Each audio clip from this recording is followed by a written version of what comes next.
Hi, everyone. Welcome back to Podcast and Chill, your favorite place to relax and improve your English. I'm Leo, your cheerful guide, and with me is Gwen, the smartest, calmest person I know. Greetings, everyone. I'm not sure about being the smartest, but I'll take it, Leo. You're definitely the most energetic person I know. I'll take that as a compliment. So, Gwen, I've been thinking, have you ever felt overwhelmed by how much there is to learn and how little time there is to do it all? I mean, you're so knowledgeable, so you must spend a lot of time learning, right? I do feel like that sometimes, and it's a feeling that so many people can relate to. It's because we live in a world where everything is moving fast. Exactly. People want to learn new skills, pick up new languages, or keep up with changes in technology. But it feels like the more we try, the slower it gets. That's why the question, how can I learn faster, is so important. No matter if you're preparing for exams, building skills for your job, or picking up something new just for fun, learning how to do it effectively can have a huge impact. And that's what we're here to talk about today. We're going to explore some simple science-backed ways to make learning faster and easier. So if you've ever wished for a way to speed things up and feel more confident in your learning, stay tuned. In today's episode, we've prepared a free PDF with tips and resources to help you on your journey. Now, let's get into it.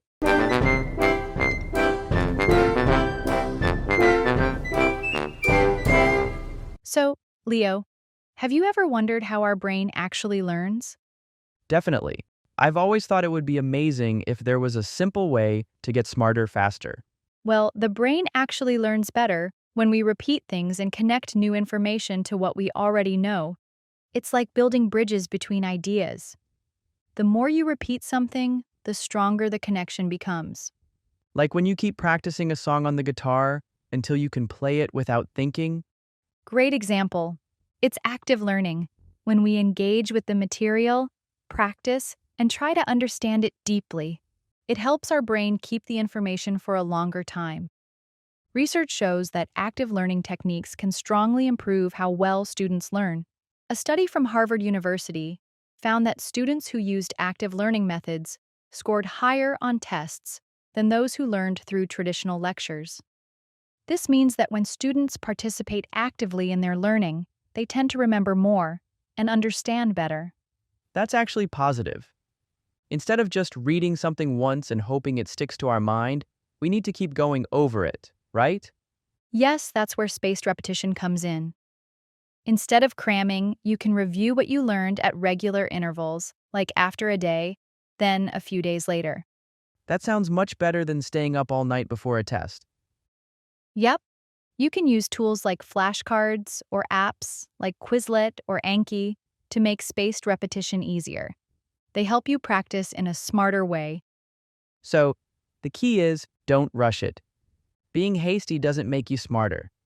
Review, repeat, and let your brain do its magic. That is such a nice quote, Leo. Thank you. Next, let's talk about something we all struggle with, which is staying focused when we study. That one is so worth discussing, Leo. A lot of people try to study for hours without stopping, but that can actually make them less productive. I agree. One great tip for learning faster is to study in short, focused sessions.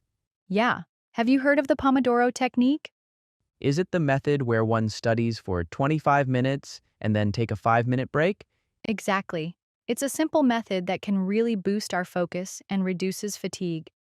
Studies have found that short study sessions are more effective than long, uninterrupted ones. When you take breaks, your brain gets a chance to rest and recharge.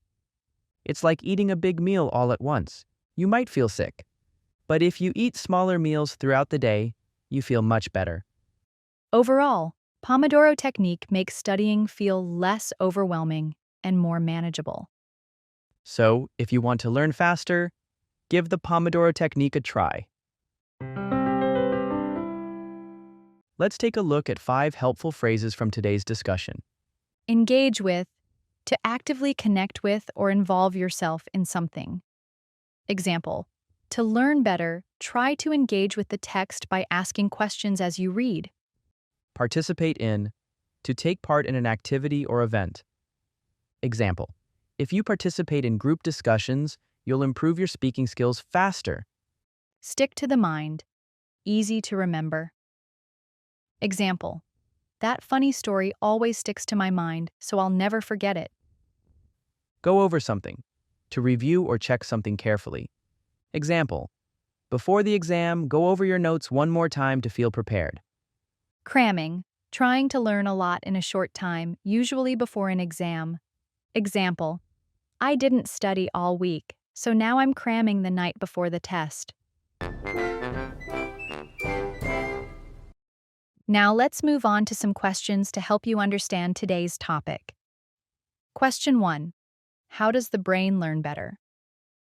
The brain learns better when we repeat things and connect new information to what we already know. Question 2. What is spaced repetition, and why is it important? Spaced repetition is reviewing information at regular intervals, like after a day or a few days later, instead of cramming all at once. It helps you remember information better. Let's carry on with our discussion. Gwen, I've got a question for you. Do you think there's the most perfect way to learn something? Nice question, Leo. The answer is no. There's no one-size-fits-all method.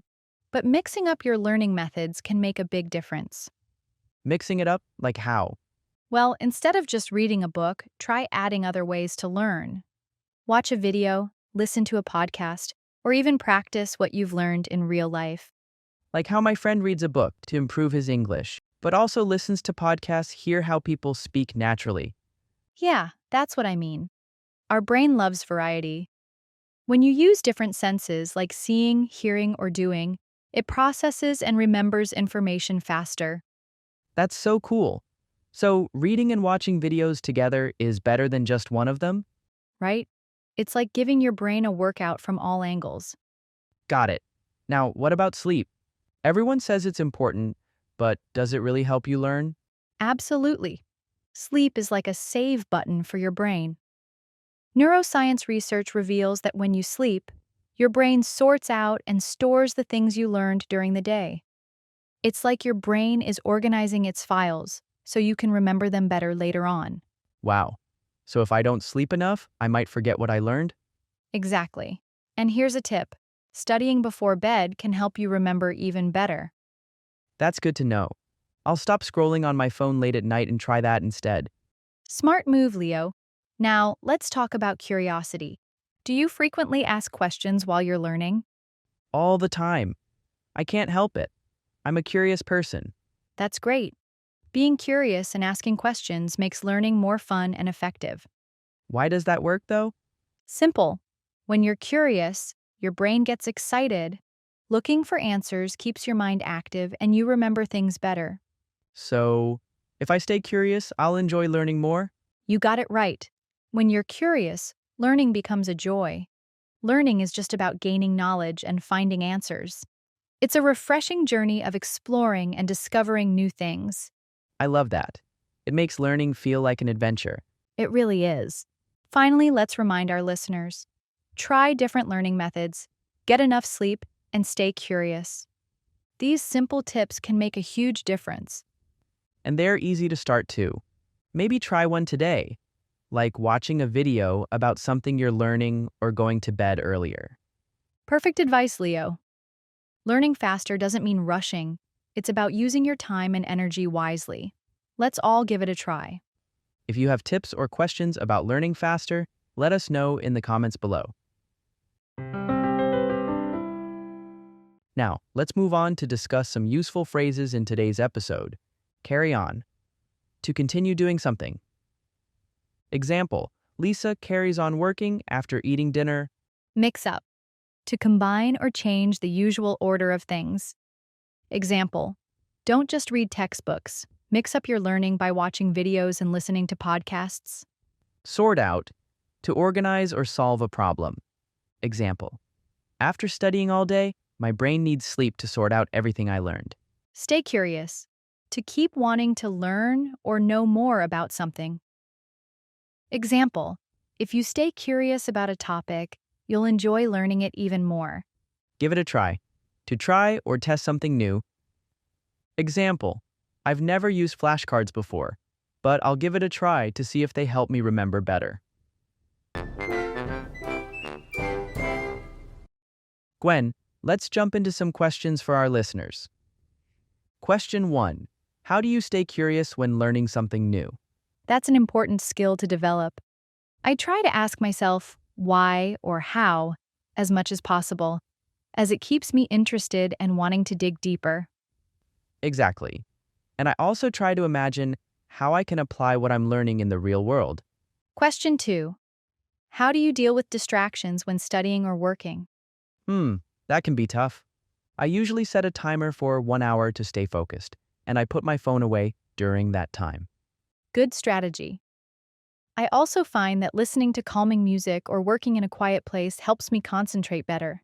We'd love to hear your thoughts on these questions, so feel free to share them with us in the comments. All right, that's the end for today's episode of Podcast and Chill. We hope you find these science-backed tips useful. Keep it in mind that learning doesn't have to be perfect. It's about trying, exploring, and improving little by little. If you're ready to start using these tips, or if you have any questions, let us know in the comments. Don't forget to grab the free PDF with all the key tips and ideas from today's episode. Thank you so much for listening. We believe in you, and we'll see you in the next episode of Podcast and Chill.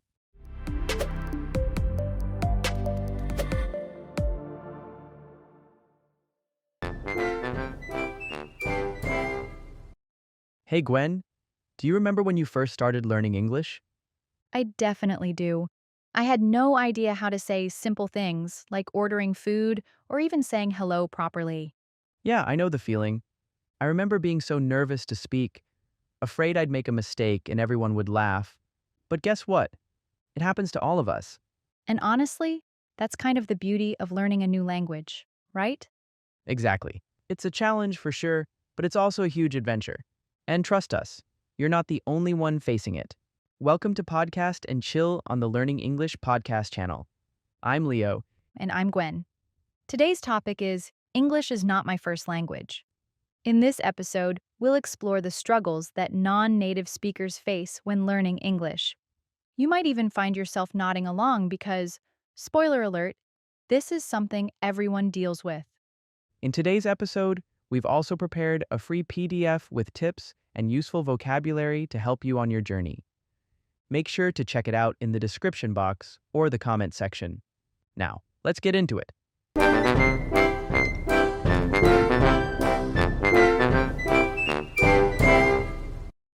Let's talk about some of the challenges we face when learning English. There are so many, right? I think one of the biggest problems for me when I first started was pronunciation. I mean, English words don't always sound like how they're written. Oh yeah, absolutely. The words though and through sound so similar, but they look so different. It's so confusing when you're learning to pronounce them. Though has that O sound like in go, but through has the oo sound, like in food.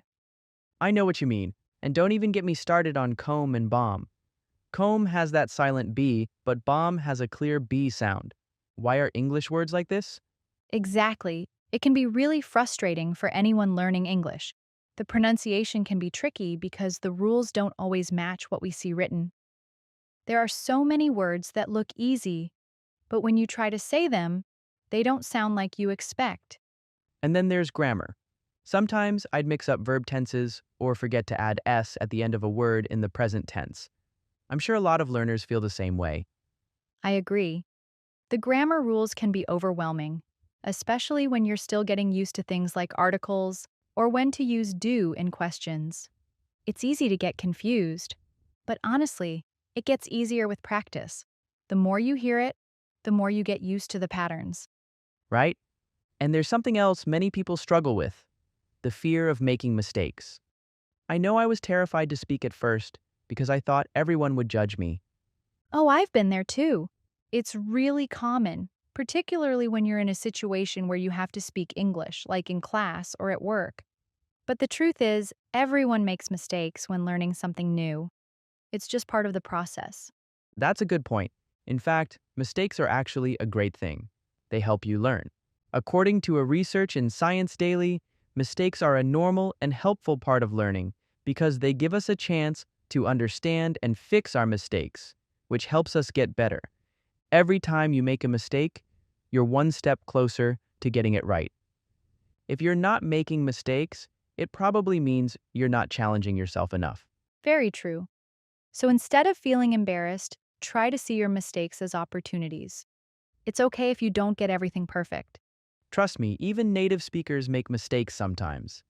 It's just part of being human. And the more we focus on getting better and not being afraid to speak, the faster we'll improve. Just don't let fear hold you back. One more thing I've noticed is that a lot of people get super nervous about speaking English. I mean, I get it, it's tough to find the confidence to speak when you're worried about making mistakes. Oh, yeah, definitely. The point is, the more you speak, the more confident you get. At first, it might feel a little scary or difficult, but the more you practice, the easier it becomes. When you speak regularly, you start to feel more comfortable with the language. And it doesn't have to be a big conversation. Just speaking a little every day makes a huge difference. You don't need to wait for a special class or lesson. It could be with friends who also speak English, or if you don't have someone to talk to, you can use language apps. And I think a lot of people make the mistake of comparing themselves to others. But actually, everyone learns at their own pace. Some people pick up things faster, but that doesn't mean you're behind. You got it right. I think the main point here is not to focus on being perfect. Don't stress about saying everything correctly. As long as people understand you, that's a win. Let's bring out some useful phrases in today's episode for our listeners. Get used to become familiar with something over time. Example, at first, the food was strange, but after a week, I got used to it. Get better at, to improve in a skill or ability. Example, you're learning something new and getting better at it. Get the hang of, to become familiar with or learn how to do something. Example, the more you get the hang of the job, the easier it becomes. Be terrified of, to feel fear or anxiety about something. Example, I was terrified to speak at first. Don't let something hold you back. To not allow something to prevent you from moving forward. Example, don't let fear hold you back from following your passion.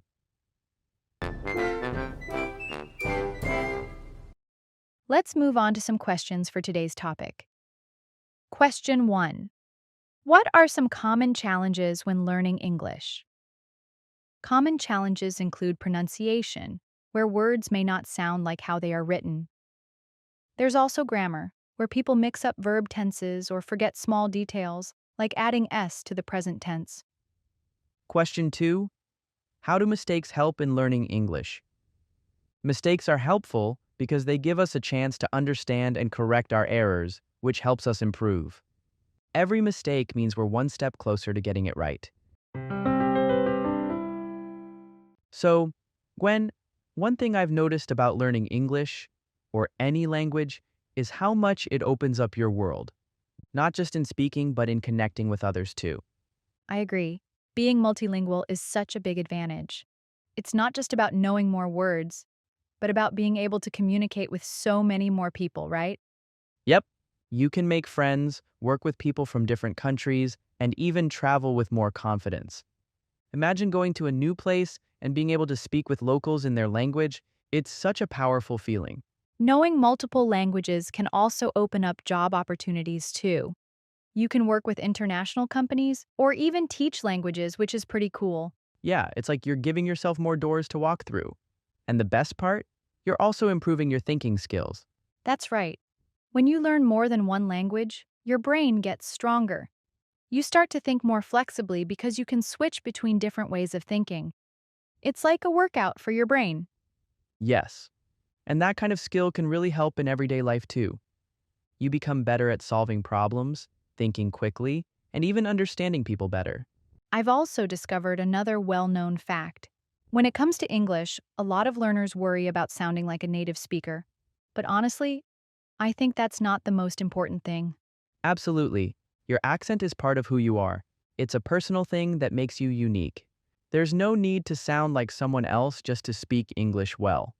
What matters most is being able to communicate clearly and naturally. That's the key, isn't it?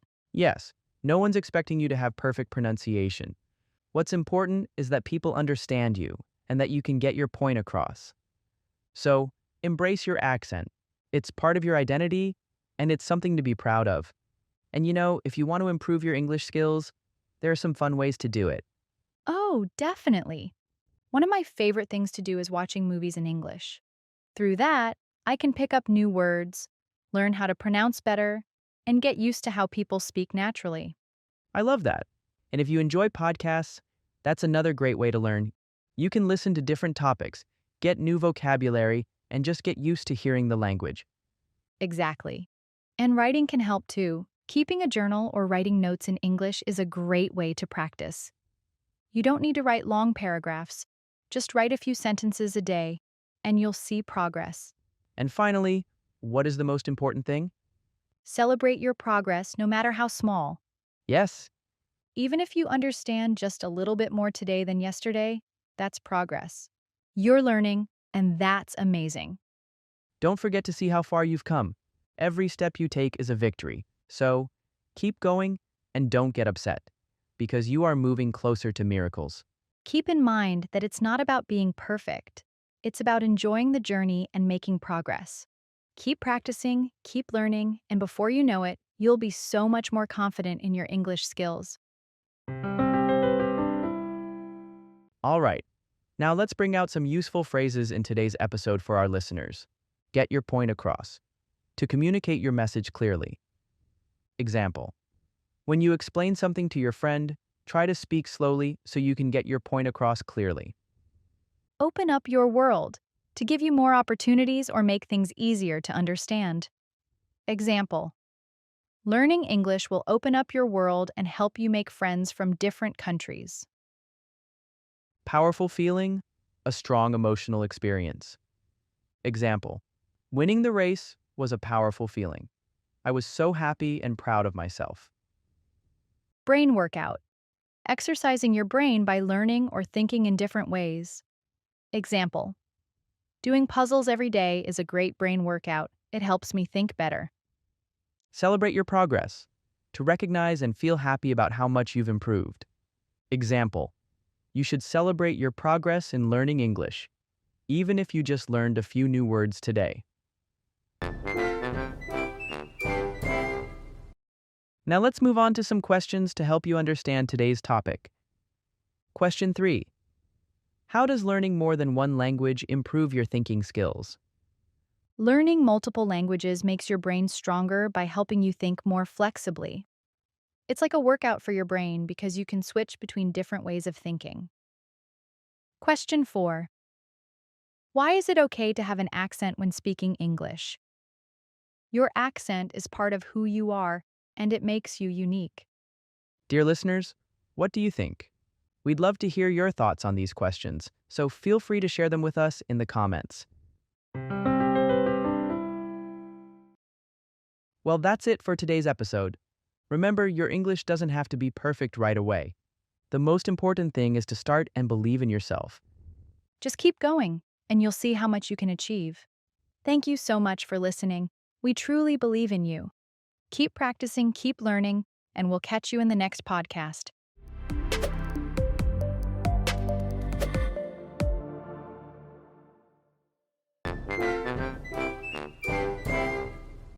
Hey everyone, welcome back to Podcast and Chill, The place where you pick up English without falling asleep. I'm Leo. and I'm Gwen. So, how's your English learning journey going, guys? Bet they've hit that same old wall again? What wall? You want to learn English, but somehow life keeps getting in the way, and before you know it, not a single English word is left in your head. I see what's going on. Do you know what they really need? What's that? A study plan. A study plan? That sounds like too much trouble. I'm not sure they've got the time for that. It's not about cramming for hours. It's about carving out just 15 minutes a day. 15 minutes? That's not so bad, right? That's right. So let's break it down and show them how to make it work.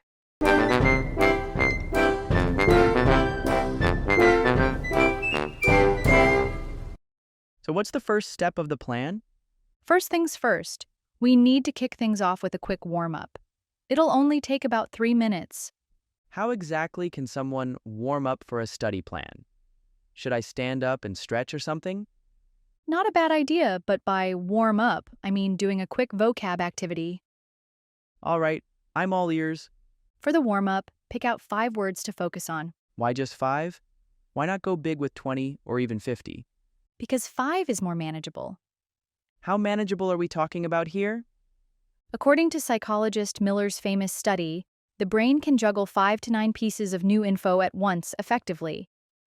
And what happens if we try to push beyond that? Our brain gets overloaded and we burn out, which means we forget things a lot faster. Got it. So, how do we actually learn these 5 words? Once you pick them, write each one down, say it out loud, and use it in a simple sentence. Why bother with a sentence? Isn't just knowing the meaning enough? Not really. Nation's study shows that using words in sentences helps you nail down their meanings and how they fit in the context. I didn't know that. It's simple but super effective. Write them, say them, and use them. For example, take the word journey. Okay, I'll write it, say it out loud, and use it in a sentence. I'm excited for my journey to the mountains. Nailed it. That's exactly how you warm up. But what if someone struggles to pick words or doesn't know where to start? They can always use apps like Quizlet or a good old vocabulary book for reference. They're great for finding and organizing words. That's handy. It is. You should definitely give them a shot. So, what's the plan after the 3-minute warm-up? The next step is practicing listening, and it should take about 4 minutes. Fair enough. Listening is a big deal for getting the hang of spoken English. So, what's the plan here? The idea is to tune into a short podcast, video, or even a song. I can already see beginners getting overwhelmed. There can be a ton of words they don't know. That's the trick. You don't need to hang on every single word. Just focus on catching the general gist of what's being said. Why is that? Shouldn't we aim to get every single detail? According to Creation's input hypothesis, if you listen to content that's a bit challenging, it helps you figure out the meaning from the context, instead of stressing over every single word. Ah, I get it now. It's more about seeing the big picture than focusing on the small details. Yep. It boosts overall comprehension without frying your brain over unfamiliar terms. Do you have any go-to resources for English learners? If podcasts are your thing, try BBC Learning English or ESL Pod. They're great for picking up conversational language. And what about songs? I'm more of a music person. Then stick with slower songs like Imagine by John Lennon. Makes sense. Slow songs are easier to keep up with compared to the fast ones. That's the idea. Start with slow, short content to ease yourself in. No need to bite off more than you can chew. Plus, we've only got 4 minutes for this step. Why cram your brain with long content when you can keep it simple? It's time to break down some key vocabulary we've talked about today. First, burnout.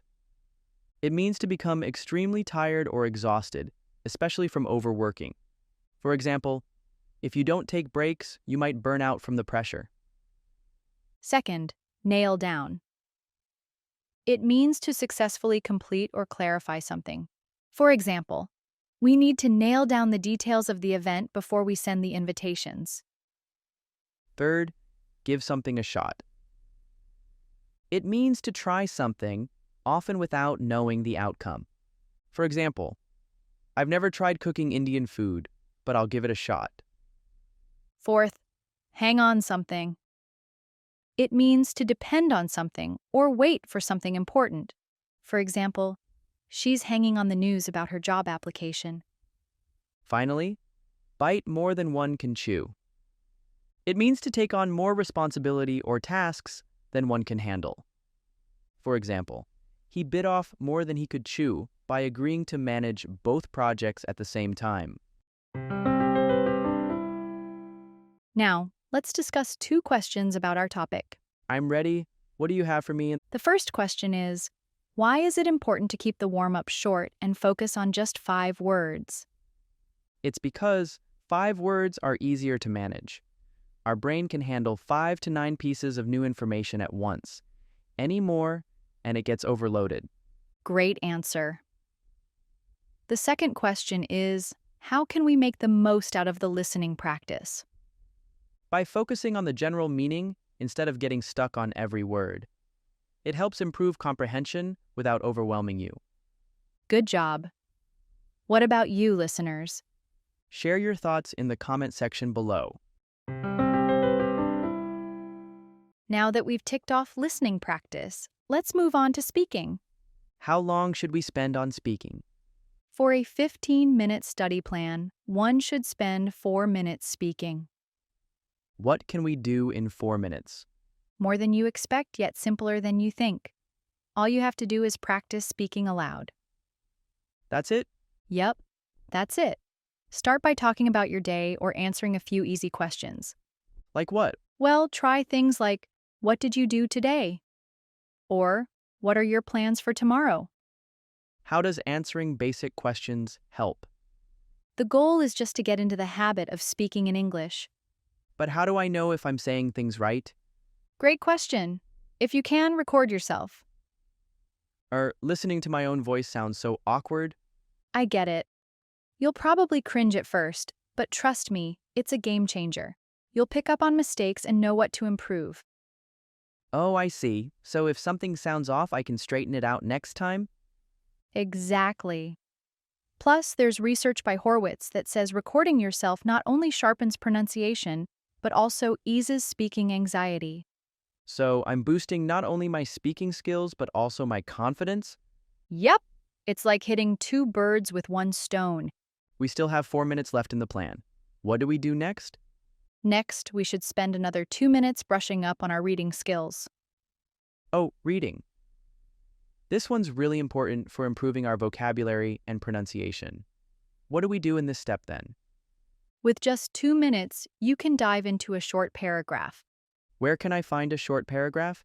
You can grab one from a book, skim a news article, or use apps like Duolingo Stories. Got it.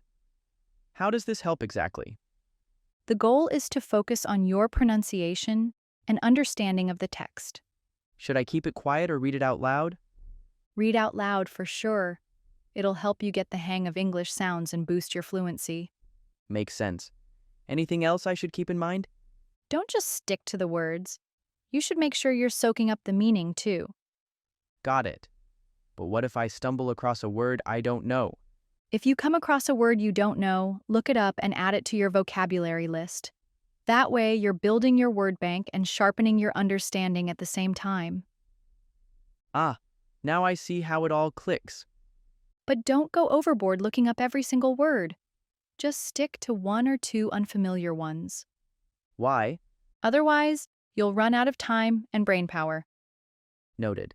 So, what's the plan for the last 2 minutes? We kick things off with a warm-up, so it only makes sense to wrap it up with a quick reflection. Reasonable. This is where you take a step back and look at what you've learned today. All right, what do we do in this 2-minute wrap-up? First, run through the words, phrases, or sentences you practiced. See how much you can recall. So, kind of like a mini review to check if I remember everything? Exactly. And while you're at it, think about which words stuck with you and which ones were tricky. Copy that. And make it personal, too. Tie your learning to topics you love. I know, right? Learning stuff I actually care about will keep me going strong. Tracking your progress helps keep you motivated, too. Oh, right. I could keep a notebook or even use an app to log new words and phrases every day. You can also try a journal prompt like, today, I learned the word journey. I'll use it tomorrow when I talk about my weekend plans. Why is that helpful? Because writing it down again in a sentence reinforces it. It's a small but powerful trick to lock those words into your memory. That makes a lot of sense. And don't forget that consistency is the magic ingredient. Stick to this routine even when you're swamped.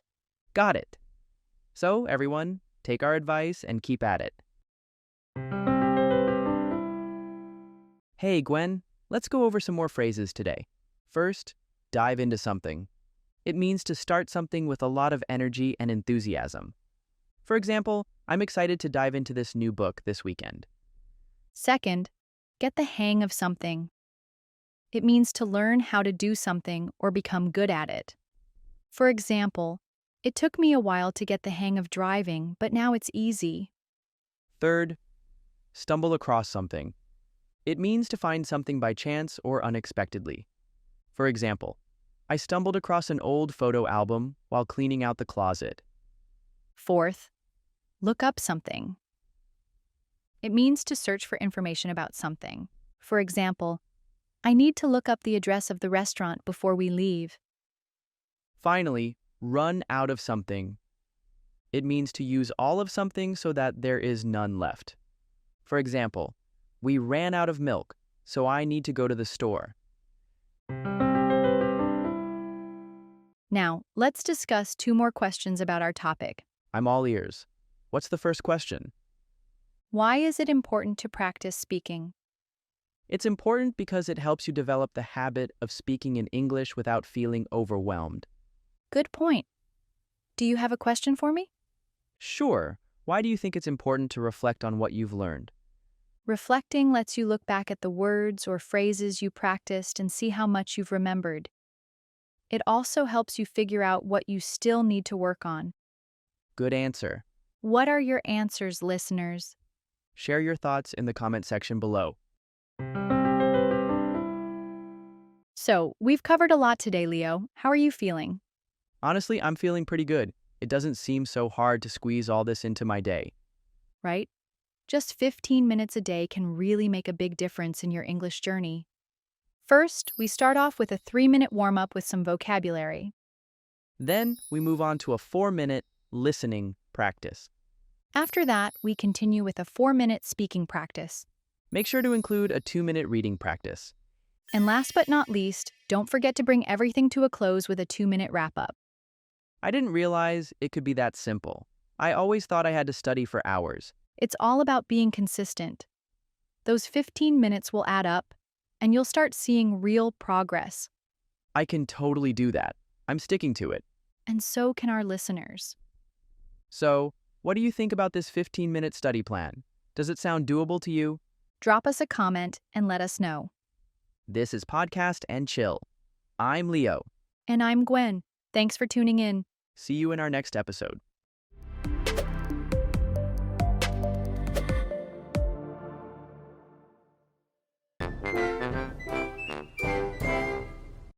Hi, everyone.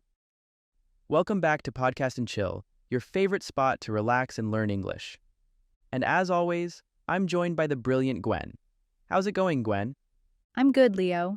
But why do you always introduce me like I'm your boss? Well, you do have that boss energy. Anyway, let's talk about today's episode. Okay, but before that, Leo, why are you smiling like that? Oh, nothing. I just thought of how you always call me childish. Because you are. You laugh at your own jokes, Leo. Well, being like a baby isn't bad at all. Did you know there's even a method for learning languages called learning like a baby? That's true. Babies learn naturally by listening, imitating, and interacting. Exactly. Babies are incredible learners. But here's a question. Can we use this method to learn English as adults? That's a great point, Leo. Today, we'll explore if and how this natural way of learning can help us improve our English skills. And to all our listeners out there, we've got practical tips and examples ready for you.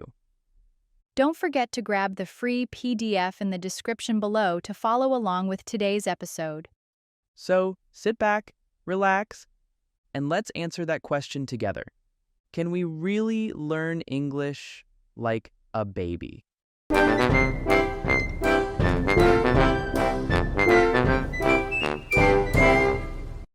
So, Gwen, let's break this down. What does it actually mean to learn English like a baby? It means learning naturally, just like how babies learn their first language, by listening, mimicking, and interacting. That makes sense. Babies don't sit down with grammar books or vocabulary lists, right? Exactly. Instead, they absorb language by hearing it repeatedly in everyday situations. For example, they hear mama and dada countless times before they start saying the words themselves. Right. They learn by associating words with actions, objects, or emotions. I read a study from MIT that says babies spend up to 60% of their waking hours just listening to sounds around them. That's fascinating. It shows how much listening plays a key role in language learning. And for English learners, listening is the first step, too. True. You can listen to podcasts, watch simple videos, or even just hear daily conversations. The key is to expose yourself to the language as much as possible. Absolutely. Another thing babies do is mimic sounds and words they hear. Yes, they don't worry about saying it perfectly, they just try. And over time, their pronunciation naturally improves. There's this cool technique called shadowing that learners can use. Oh, I've heard of that. It's when you repeat what you hear right after a native speaker, like an echo. Exactly. Shadowing helps you get better at pronunciation, rhythm, and even confidence in speaking. That's such a baby-like way of learning. Just repeat, repeat, repeat, Definitely. Babies also rely a lot on context to understand what words mean. right? For example, when someone points to a ball and says ball, the baby connects the sound with the object. Learners can do the same. Try to guess the meaning of new words from the situation instead of translating everything. Yes, like when you watch a show and someone says, I'm starving, while holding their stomach, you know they're hungry. Context makes learning feel more natural. Exactly. And when you learn naturally, it's less stressful and more fun. Another great way to use shadowing is with audiobooks or podcasts. For example, you can listen to a short sentence, pause, and then repeat it out loud, imitating the tone and rhythm. That's a fantastic idea. And if you're nervous, start with simple sentences like, how are you? Or, I'm fine, thank you. Oh, and songs. Singing along to English songs is like shadowing, but more fun. Absolutely. Try singing the chorus of your favorite song. It helps with pronunciation and rhythm. Another trick is to watch videos with subtitles in English. Listen to how the words are pronounced and repeat them right after the speaker. This helps you connect the written word with its sound and meaning. Plus, you can practice at your own pace by pausing and replaying whenever you need. Shadowing doesn't just improve pronunciation, it builds confidence.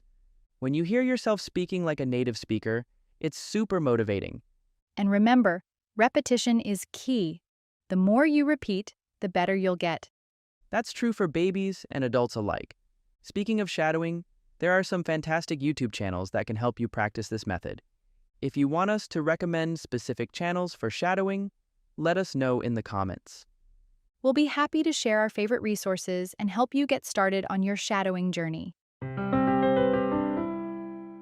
Let's take a look at 5 helpful phrases from today's discussion. Breakdown. To explain something step by step or in simple terms. Example, let me break down the process so it's easier to understand. Pick up. To learn something new, often by observing or practicing. Example, you can pick up a lot of new words just by watching movies. Mimic. To copy the way someone speaks or behaves. Example, children often mimic the way their parents talk. Figure out. To understand or find the answer to something by thinking or observing. Example, you can figure out the meaning of a word by looking at how it's used in a sentence.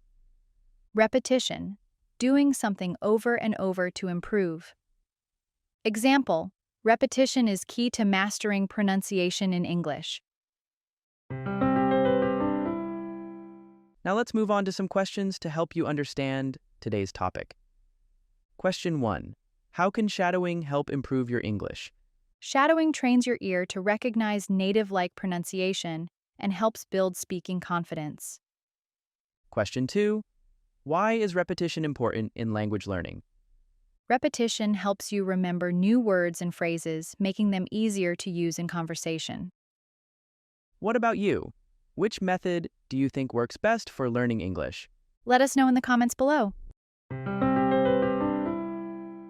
Now let's take a moment to talk about something that holds many learners back: the fear of making mistakes. That fear is so common, but it's also one of the biggest obstacles to progress. I totally agree. Many learners are afraid of speaking because they think they'll sound silly or be judged. Yes, and that fear can make them avoid speaking altogether, which is a missed opportunity to improve. A specific example is pronunciation. Many learners hesitate to say words because they're not sure if they're pronouncing them correctly. Right, and here's the thing. Native speakers usually don't care about perfect pronunciation. What they care about is understanding you and connecting with you. Exactly. Instead of worrying about saying a word perfectly, focus on getting your message across. A great way to overcome this fear is to practice speaking with supportive people. Like friends, language partners, or even joining a speaking club. Another example is writing. Some learners avoid it because they're afraid of making grammar mistakes. And guess what? Writing helps you notice patterns in the language and improve faster. I saw a study from Cambridge University that found learners who embrace their mistakes tend to retain information better. It's because mistakes give you a chance to fix and remember things more deeply. Let's not forget, every mistake you make is proof that you're trying, and trying is how you improve. Think of it this way: when babies learn to walk, they fall down hundreds of times. But they don't give up. They just get back up and try again.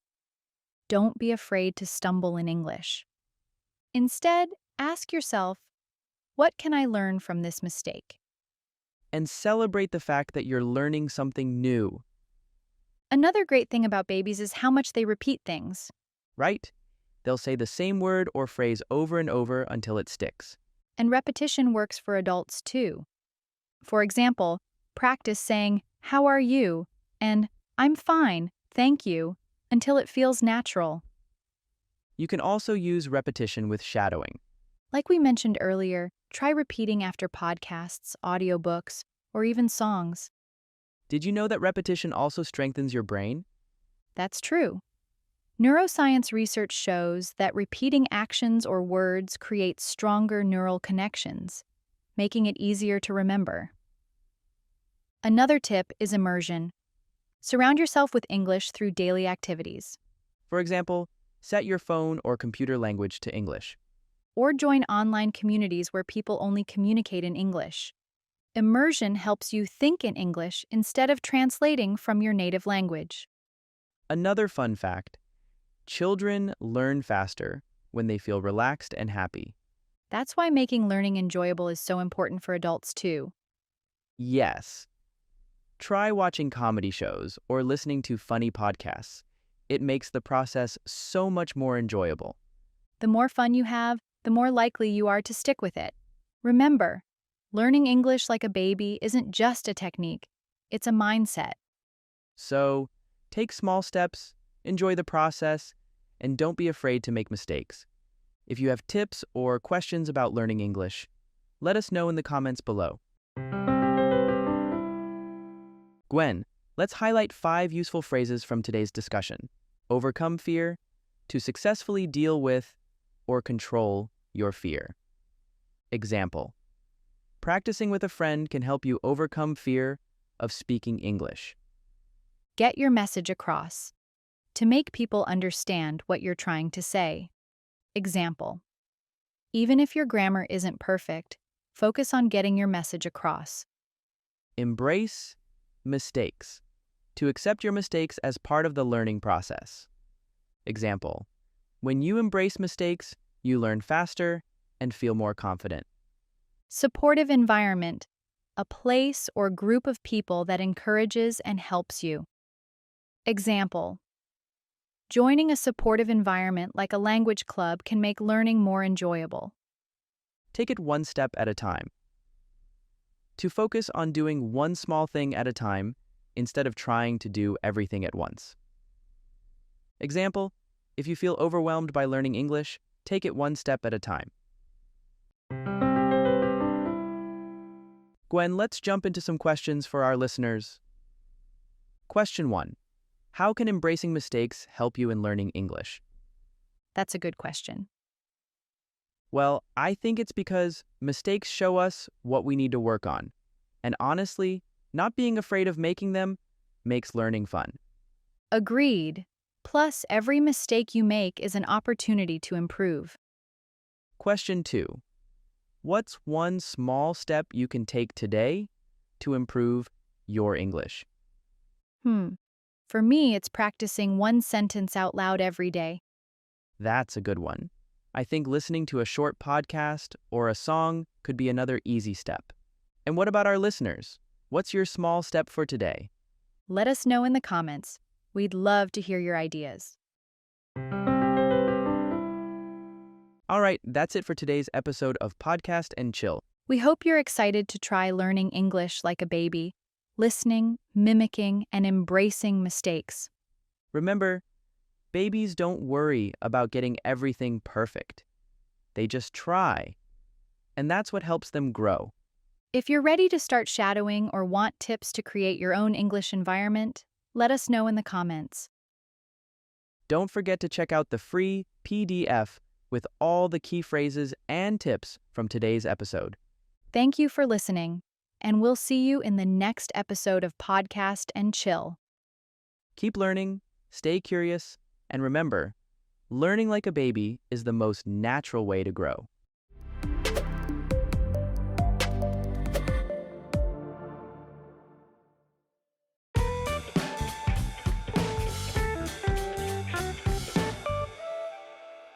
Hello, listeners.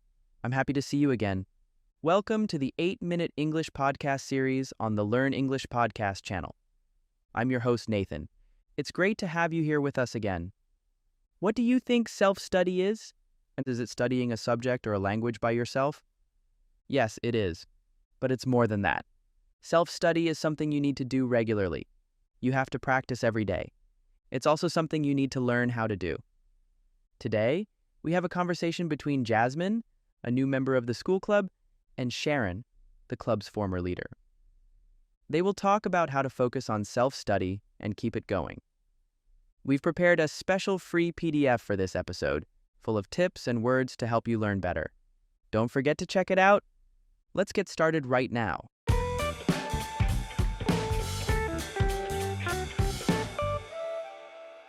Hi, Sharon. I'm so happy you're here. I've heard a lot about you from other club members. They all say you have a lot to share. That's really nice of them to say. I'm glad to be back with everyone. How's the club been for you so far? I'm really happy we met at this meeting. Things at the club are going well, but I feel stuck when studying, especially alone. It feels boring when I study by myself. I want to improve, but it's hard to get started. Do you have any tips? I understand, Jasmine. Studying alone can feel hard at first, but if you see it as a way to grow and learn, it can actually be fun. It's not just about English or school. It can help in many areas of life. Really? I thought it was just extra homework. Why is studying alone so important? Good question. Self-study isn't just extra work. It's a way to take control of your learning. This is important because things are always changing. When you study on your own, you're building habits to be independent. You're not only learning facts, you're learning how to learn. So it's really about building confidence and skills for daily life, not just school? Exactly. Think about it. If you always depended on teachers for everything, self-study helps you get ready for anything new you need to learn. It's not just for English, it's for learning anything. That sounds really helpful. But when I try to set study goals, I often feel bored. My goals feel too big, and then I get confused. That happens a lot. One tip is to break big goals into smaller steps. For example, if you want to improve in English, try a small goal like learn 5 new words each day. These smaller steps keep you motivated because you see progress more often, instead of trying to become fluent. So instead of saying, I want to master English, I could say, I want to learn how to describe my daily routine in English. You got it. That sounds simple and easy to stick with. When you set small, reachable goals, it's easier to make progress without feeling stressed. I understand. But there's one more thing. It's hard to focus when I get distracted. My phone, notifications. They all distract me. I feel like I'll turn into a caveman if I don't check them. I'm worried I'll miss club meetings. I don't want to upset people by not checking messages. Oh, Jasmine, you remind me of when I first joined the club. Can you tell me more? Sure. When I first joined, I listened carefully to what everyone said. I even missed an English class to go to a club event. When doing homework, I would pick up my phone every time I got a message. Things changed when I saw my focus was getting worse. A study from California showed this too. Checking your phone can make it harder to focus on work or school. It's true what people say. You really know a lot. So, what happened after that? That's what I want to share with you next. To get my focus back, I made a special study area. I tried to keep this space just for studying, like keeping my desk clear, setting my phone to do not disturb, and only having study things around me. Wow, that sounds really smart. That helps with outside distractions. What about inside distractions, like motivation? I lose motivation quickly. Self-study isn't just about motivation. To do well, you need a plan too. They work together. When motivation goes away, a plan helps you keep going. You need to decide what to study and for how long. That sounds easy enough to try. Yes, and if you want to stay motivated, there's a way. Find someone who also likes learning on their own. They don't need to study the same thing as you. Just have the same goal of learning alone. That's great. I'll try to find someone, but I'm still not sure what would be good to study. There are many free resources online. Websites like Coursera, Khan Academy, and YouTube have lessons. You can also find simple apps to help you learn languages or other things. And don't be afraid to ask for help. Study groups or online communities can help too. You're right. Just talking with you has been a big help. I've learned things I didn't think about before. You're welcome.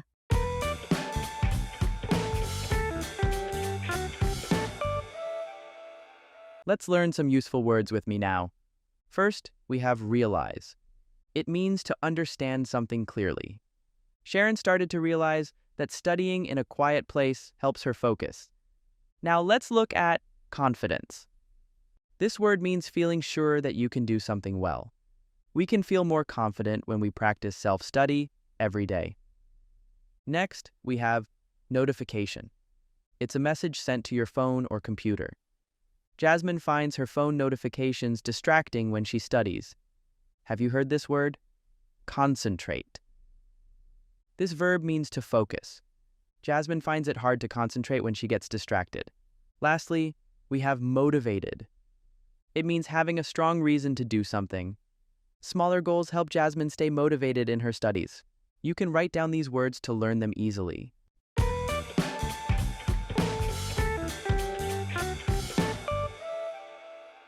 Let's understand the topic better by answering some questions. First question: what is the main message of this podcast episode? From what I've learned, self-study is important for our growth and confidence. It gives tips on setting goals, creating a study space, and finding resources. We need to practice and keep a self-study routine. Next question: what will you do to avoid distractions while studying? For me, I will turn off my phone notifications and find a quiet study space. What about you? Please share what you learned from the podcast in the comments below.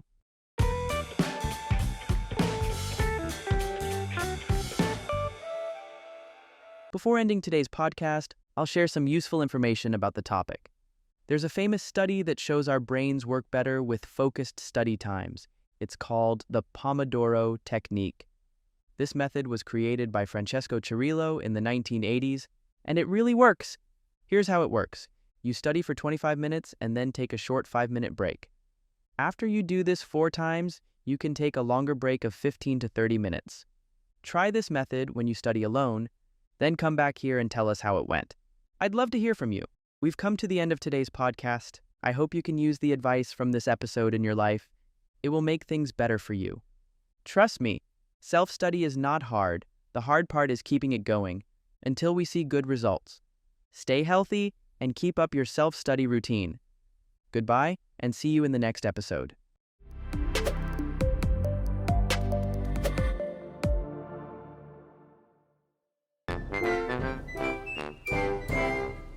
It's another great day with the Learn English podcast channel. My name is Leo, not the zodiac sign, and next to me is Gwen, our calm co-host. Hi, everyone. I hope you enjoy listening to our talk. Our podcast and chill episode today is about something really important in learning English. Can you guess what it is, Leo? I don't know. Maybe listening? Not quite, but it's also needed for listening. Let me think. Here's a hint. To listen well in English, you need to know a lot of words. Oh, I know. Is it vocabulary? Exactly. We know some of our listeners find it hard to build vocabulary. In today's episode, we'll share simple but helpful tips to learn new words. And guess what? We have a free PDF for this episode full of vocabulary and learning tips. Are you ready? Let's begin.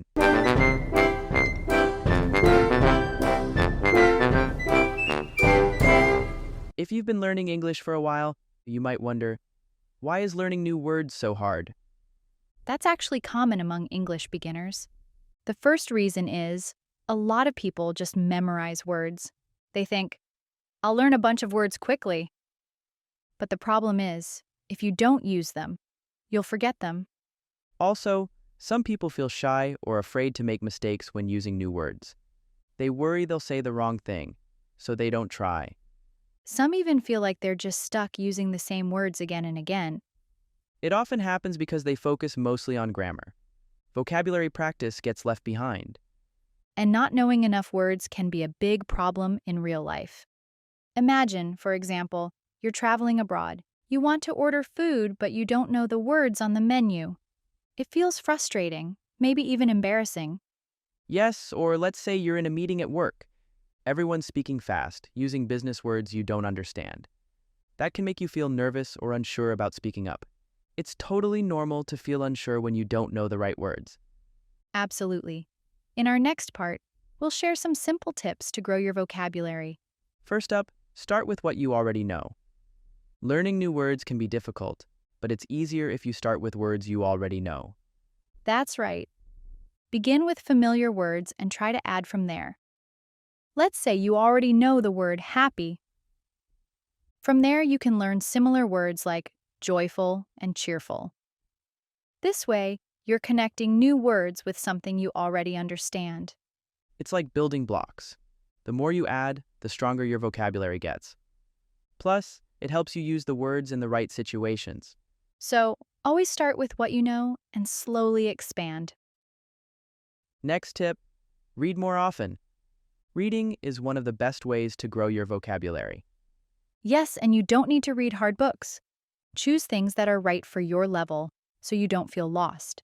It can be anything from short stories to news or blog posts. Set aside just 10 minutes a day for reading. This small habit can make a big difference. You'll see new words in context and understand how they're used. And don't forget, if you find new words, write them down. You can look them up later and try to use them in your own sentences. Now, here's another important tip. Learn words in context. Memorizing a list of words is hard, but when you learn them in context, it's easier to remember and use them correctly. What do we mean by context? Well, it's about learning words as they come up in situations or stories. For example, let's say you're reading a story about cooking. You might learn words like stir, chop, and boil, because they're all part of cooking.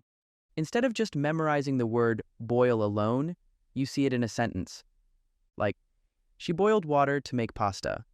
Now you understand what it means and how to use it.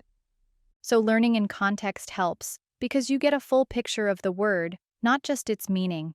You see how it fits into real situations. And don't just read. Watch conversation videos or listen to podcasts. These help you hear how words are used in real conversations. For example, you can check out Learn English with Jessica or English Speaking course on YouTube. They offer great content that uses everyday language. Also, follow along with transcripts. It's easier to learn a word if you hear it and see it written at the same time. For example, let's say you're listening to a podcast or watching a video with English subtitles. You hear the speaker say, "The weather is beautiful today." Now, you see each word written on the screen, and you hear how it's said. You can repeat what they say, like, "The weather is beautiful today," and try using it in your own sentence. For example, "The weather is beautiful in my city." That's the idea. Hearing it, seeing it, and then using it yourself helps keep the word in your memory. So, try it out. Find some audio with a transcript or subtitles, follow along, and start practicing. It can help you improve a lot. Let's go through some vocabulary relevant to today's topic. Expand. Meaning, to make something bigger or to grow. Example, reading books can expand your vocabulary. News article. Meaning, a piece of writing in a newspaper, magazine, or website about daily events. Example, I am reading a news article about animals in Africa. Situation. Meaning, the way things are at a certain time or place, what is happening. Example, in a crowded situation, you should speak clearly. Look something up. Meaning, to search for information about something. Example, if you don't know a word, look it up in the dictionary. Mimic. Meaning, to copy how someone else speaks or acts. Example, she mimics her teacher to practice English pronunciation. Why is it important to learn vocabulary in context? Learning vocabulary in context is like learning a word's personality. It helps you understand how the word fits in different situations. This makes it easier to remember and use the word correctly, just like you remember a friend's habit. How can speaking English help you practice and learn new words? Speaking English helps you remember new words better because you use them in real life. You can also hear feedback from others, helping you fix mistakes and learn better. Using flashcards and apps is also a good way to learn new words. Flashcards are a simple but powerful tool. Write the new word on one side and the meaning on the other. Then, test yourself. Let's say you're learning the word excited. On one side of the flashcard, you write excited, and on the other side you write feeling happy and full of energy. Then, whenever you have a few minutes, maybe while waiting for the bus or during a break, you can pull out your flashcards. Check the other side to see if you got it right.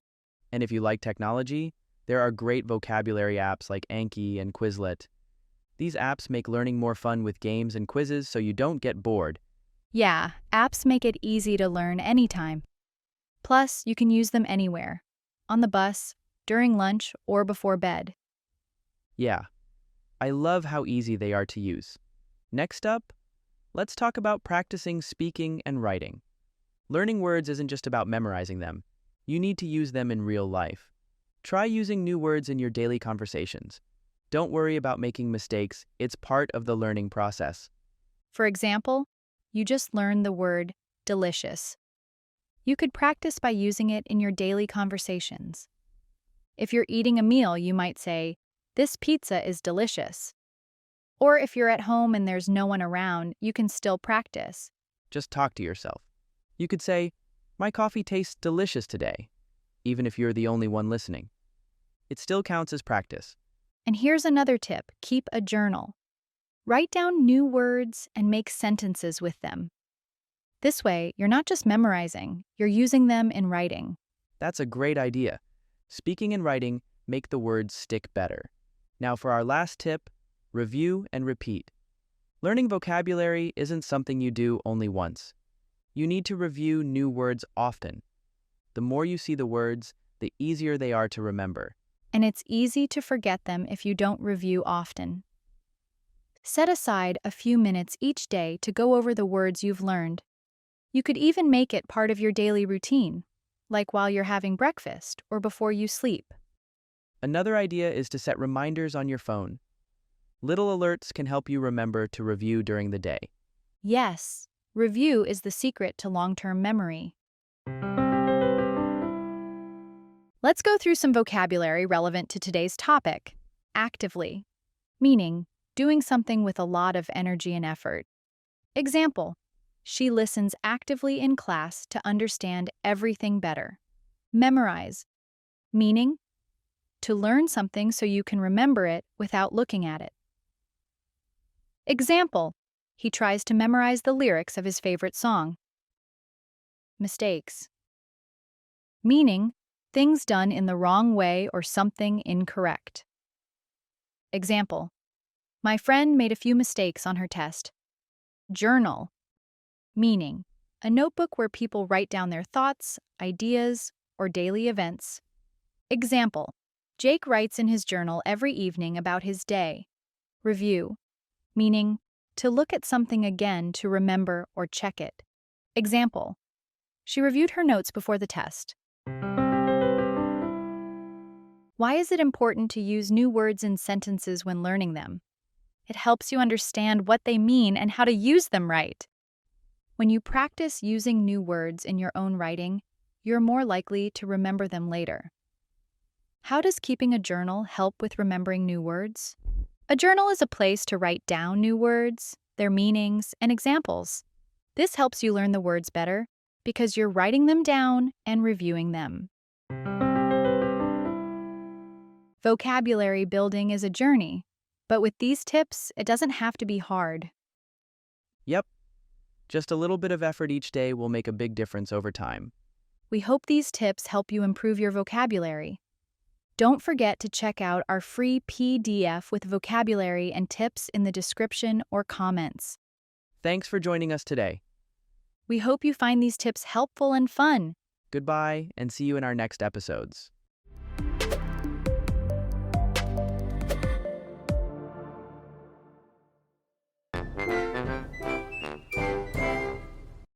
Hey everyone, welcome back to another episode of Podcast and Chill, our beloved listeners. I'm your host Leo, the guy who can teach you something while making you laugh. And I'm Gwen, your informative host, here to help you get useful information. Firstly, let me ask you something, Leo. Have you found a good way to study? That's such an important question, Gwen. You know, when I first started learning another language, I tried so many methods. Some worked well, while others didn't work at all. It took me time to find out what worked best for me. That's exactly what we're going to help our listeners with today. If you've ever felt stressed while studying, or you want to find a better way to learn, then stay tuned. Great. Today's episode is all about finding effective ways to study. We'll explore different learning techniques, how to stay motivated, and how to make your study routine more interesting. Are you ready to come with us? Let's get started.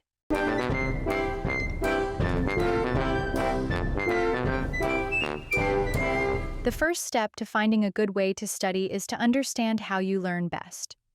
You might not realize this, but everyone has their own way of learning that works best for them. That's right. For example, some people learn better by listening. This is called auditory learning. They might try listening to podcasts like this one or saying words aloud. On the other hand, some people are visual learners. These learners like to use pictures or videos to understand new things. Imagine you're learning the word tree. A visual learner might look at a picture of a tree. What other types are there, Leo? There are also kinesthetic learners. These learners like to move, touch, and practice things in real life. For them, learning by doing works best. So, if you're a kinesthetic learner, you might learn the word apple better by picking up an apple, holding it, and saying the word aloud. Finding your learning style can really help. If you're not sure what type of learner you are, ask yourself, do you remember things better by hearing, seeing, or doing them? Your answer will show you your learning style. Research shows that when your study methods match your learning style, you're more likely to remember things. So, take some time to find what works best for you. Once you know your learning style, try study methods that match it. For example, if you're a visual learner, making colorful mind maps can really help. These maps help you connect ideas with pictures, making learning simpler. Exactly. I find it hard to concentrate on just reading. So when I studied grammar, I drew mind maps, and it worked for me. Another helpful technique is taking notes. Writing down what you learn, especially by hand, can help you remember it more easily. For auditory learners, recording yourself saying new vocabulary or grammar rules is a great idea. Later, you can listen to the recordings while walking, cooking, or relaxing. That's a great tip. For kinesthetic learners, using flashcards is a simple and effective method. Write the English word on one side of the card, and then a translation or a picture on the other side. Shuffle the cards in your hands and test yourself. It's a practical way to learn new words. Flashcards can feel boring at first, though. How about studying in group? Group activities work well for all learning styles. For example, you can role-play everyday situations, like ordering food at a restaurant or asking for directions. Pretend you're in the real situation and practice your answers. It makes learning fun and feels less like studying. That sounds great. These techniques help make your learning process more fun and interesting. The key is to try different ways until you find what works best for you. All right, after finding the right study method and study partner, what do we do next? It's important to stay active while learning. Active learning is not just passively reading or listening. For example, if you learn a new grammar rule, don't stop at just understanding it. Use it to write your own sentences or try explaining the rule to a friend. That's a great idea. Teaching others is a great way to learn better. Studies show that explaining something helps you remember it. Even if you just pretend to teach, it can really help. Another idea is to practice speaking out loud. Let's say you've learned a new word like gratitude. Instead of just memorizing its meaning, say something like, "I feel gratitude when my friend helps me with my homework." Yeah, using what you learn helps you gain confidence and improve quickly. Now let's learn some vocabulary below so you can understand the topic better before continuing to listen. Translation. Definition: changing words from one language to another. Example: several books are already in translation into other languages. Memorize. Definition: to remember something by practicing it many times. Example: I memorize new words by repeating them every day. Confidence. Definition: feeling sure about yourself. Example: speaking English every day helps me build confidence. Technique. Definition: a special way of doing something to get better results. Example: using mind maps and flashcards are my favorite study techniques. Shuffle. Definition: to mix things, like cards, in a random order. Example: I shuffled the flashcards before using them. Next, practice with some questions below to see how well you understand the topic. Don't forget to type your answer in the comment section to discuss with others. Why is teaching others a good way to learn? Teaching others helps you remember things better because you're actively using what you've learned. What role do group activities play in learning? Group activities, like role-playing, make learning interactive and fun, helping learners practice real-life situations. Let's move on to the next part. We will learn more tips to find a good way to study. Now, let's talk about something many people forget: taking breaks. Studying for hours without a break can make you feel tired and stressed. I completely agree. During short breaks, try doing something relaxing. You can stretch, drink water, or listen to music. The goal is to take a break and come back to studying with more energy. I recently read a study from the University of Illinois. It says short breaks help you stay focused and work better for longer. Our brains lose focus if we work too long on one thing. Breaks help us refresh and stay sharp. Exactly.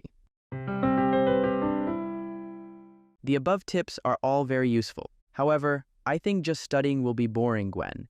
Is there a way to have a good learning method and still maintain the interest? Technology makes learning easier and more fun.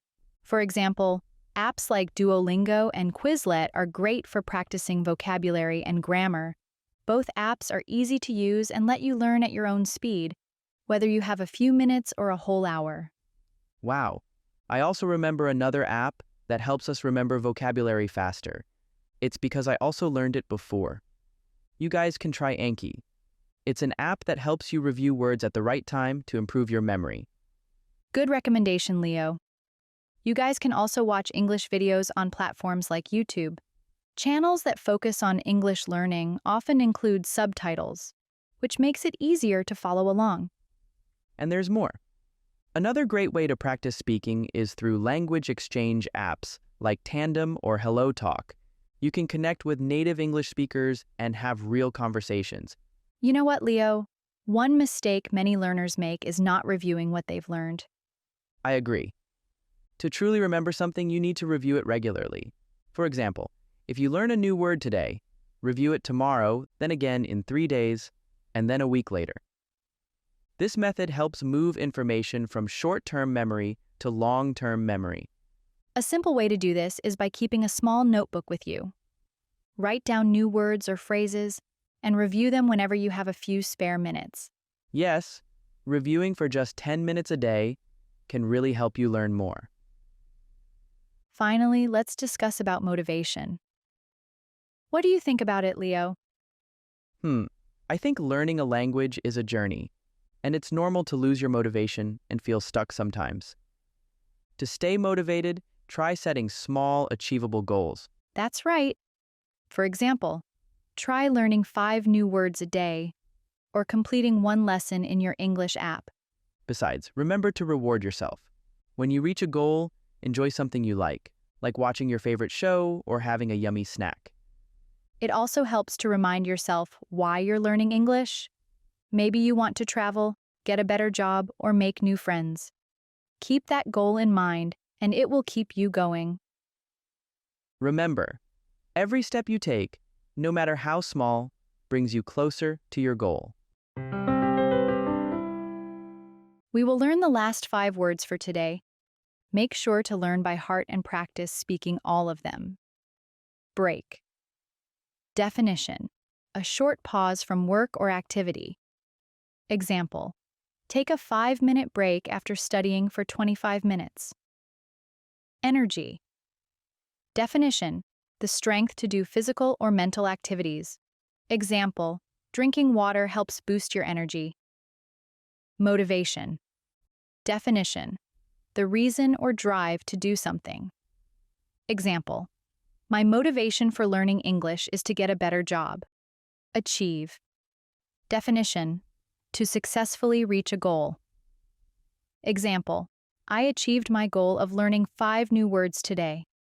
Journey. Definition: a long process or experience.